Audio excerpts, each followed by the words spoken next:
Alors, je m'appelle Véronique de Vigry et j'expose à la Galerie d'Ytivon 20 ans de travail sur les femmes sur la route de la soie, principalement en Afghanistan, de tout groupe social, certaines qui sont à Kaboul en ville, d'autres qui sont dans des petits villages, dans des zones très rurales.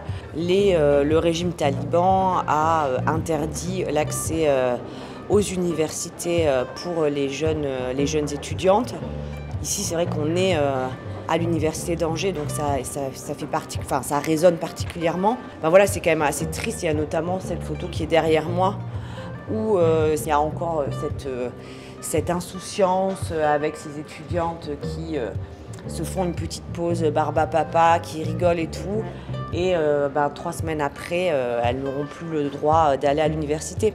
Parce que je crois que maintenant, on en est tous plus ou moins conscients, mais surtout ici dans l'université, que l'indépendance, l'autonomie, la liberté, elle arrive avec les études.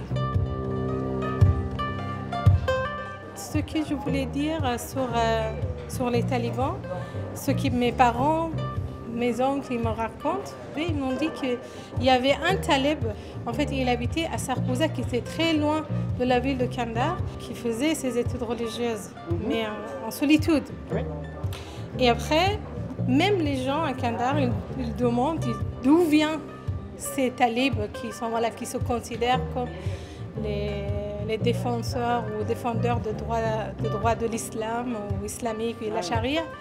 Et c'est vraiment pour les gens qui étaient même à Kandahar, qui c'est la ville la plus traditionnelle de l'Afghanistan, c'est choquant. Les Afghanes ne sont pas, comme on a tendance à le penser, juste des victimes soumises qui se laissent faire draper dans un voile de pudeur, mais non, elles sont là, elles se battent, elles vont se battre jusqu'au bout pour leurs droits. C'est grâce à des écoles clandestines que la génération qui va arriver va pouvoir se battre pour récupérer leurs droits et maintenir le peu de droits qu'il leur reste, quoi.